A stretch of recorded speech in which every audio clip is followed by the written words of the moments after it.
Hey, folks, great to be with you today. Something a little bit different as we head down to the Bow River, and we're doing something kind of unique, I think, and that is connecting with Mike Robertson, who's a professional angler out of the Calgary area.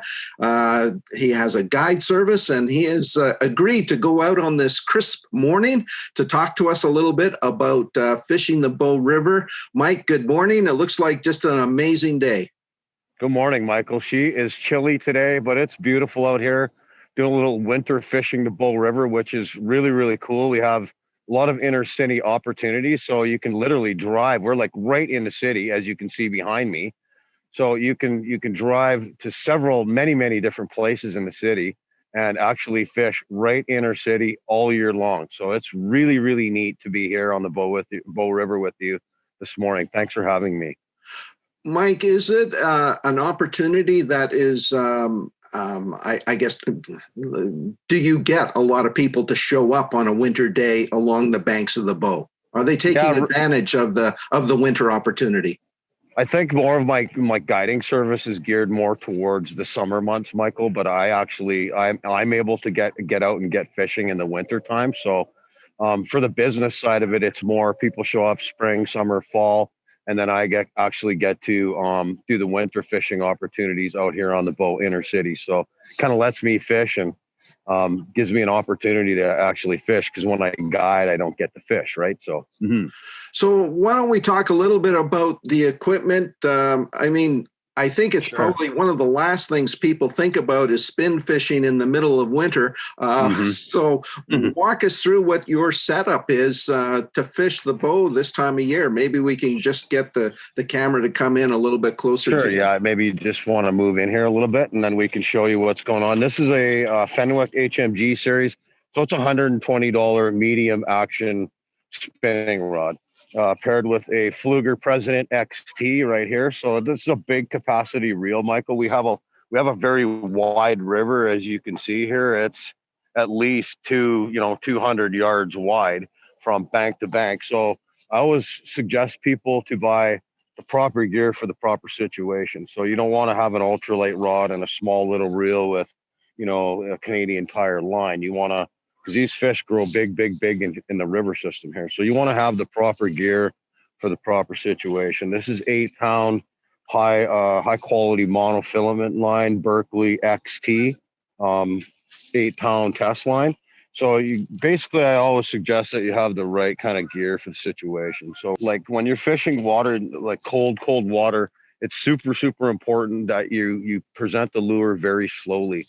So we call it slow and low. So you want to put the lure down low in the water column, and you want to present the hooks very slowly. So lots of twitching, pausing, letting the lure, what I call tumble down the river, and always very slow retrieves. I almost don't even touch the reel when I'm retrieving. So I'll kind of demonstrate that now for you, Michael. It's really icy and really awesome. It's a beautiful day here, but it's unideal conditions, like I said. So we want to just really start retrieving, pausing, retrieving, pausing, retrieving, pausing, retrieving, pausing.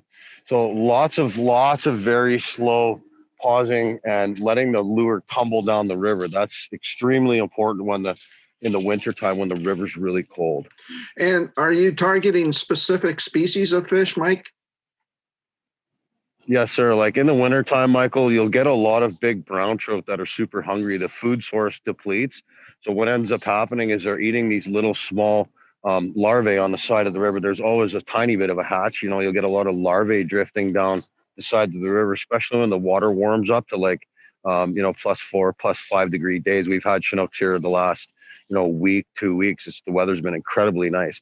So you're going to get a lot of bug life. But once they see one of these big lures coming in front of them, they absolutely can't resist a big meal like that. So that's when you're going to get a lot of big brown trout.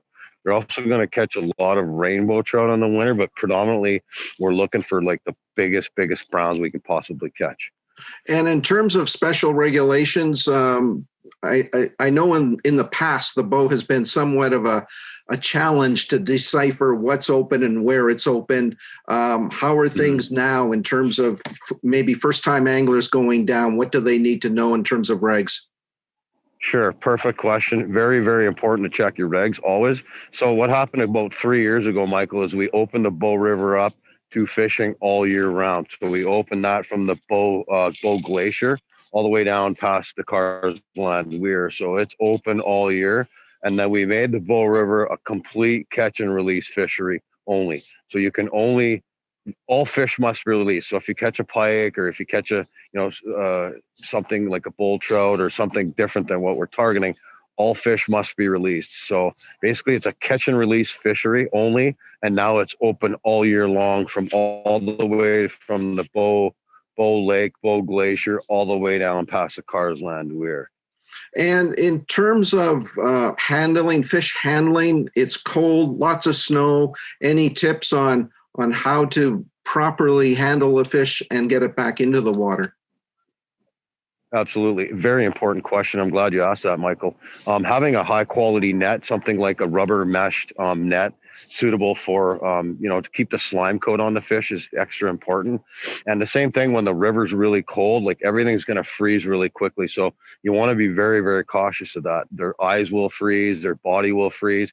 So, we always say when it's too hot, keep the fish in the river. Same thing when it's really cold. You don't want to be hoisting the fish out of the river, laying them on the ice, letting their eyes freeze. You want to be able to get close to the river where you can, net the fish, keep the fish in the river, have all your stuff ready to go, like your pliers or your, anything that you're going to use to remove the hooks from the fish's mouths.